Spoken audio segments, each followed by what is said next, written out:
Isang magandang araw sa inyo mga angkol. Ako nga pala si Juan, pero hindi ako tamad. Ngayong araw ipapakita ko sa inyo kung paano magpalit ng back rim ng ERV. Dito tinanong ko si customer kung papalitan na rin ng axle nut cover. Pero sabi niya, huwag na lang daw muna, yun na lang daw yung luma muna yung gagamitin.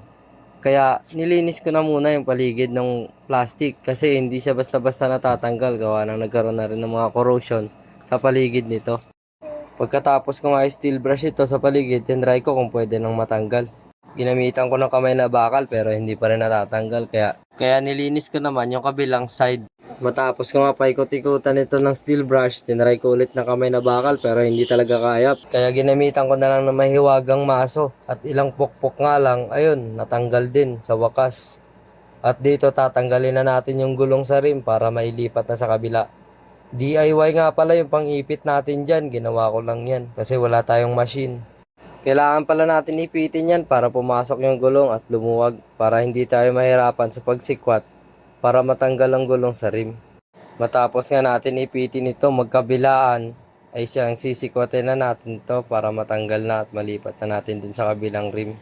At bago ko nga muna tinanggal yung gulong dun sa lumang rim, ikinabitan ko muna ng panibagong pito yung rim na paglilipatan nitong gulong. Pagkatapos ko nga malagay yung pito, eto na kinuha ko na yung mahiwagang sandata natin para sikwatin na natin tong gulong para matanggal na natin dito sa lumang rim at malipat na dun sa panibago.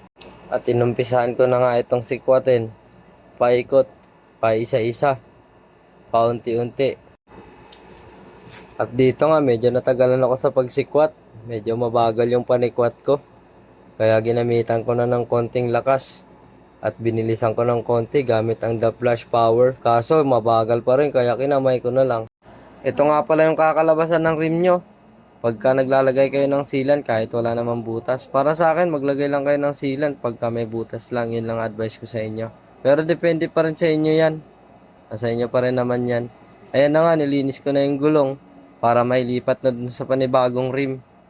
Nakita niyo naman yung pinagkaiba ng rim, talagang grabe yung corrosion dahil sa sealant. At dito tinanong ko muna si customer kung saang gulong ba nakalagay ito, sa kaliwa or sa kanan. Panglikod na gulong pala to ng ERB.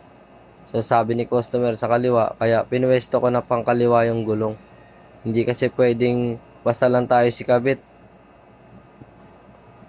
Mamaya baliktad pala yung spike ng gulong, ang pangit naman tignan pagkasalungat. At nung nakumpirma ko na nga, ayun, binanatan ko na ng sikwat, ginamitan ko na ng konting lakas. Ayos mo ka, idol. Ayun, kinamay. Pinokpok ko nyari. Ginamira ng rubber hammer. Bago hanginan, kaya ako nga pala pinagpapapaluyan dyan para lumapat yung gulong sa gilid ng rim para mas mabilis mahanginan. Mabilis lumapat yung gulong sa rim. At dyan, hahanginan na natin yung gulong.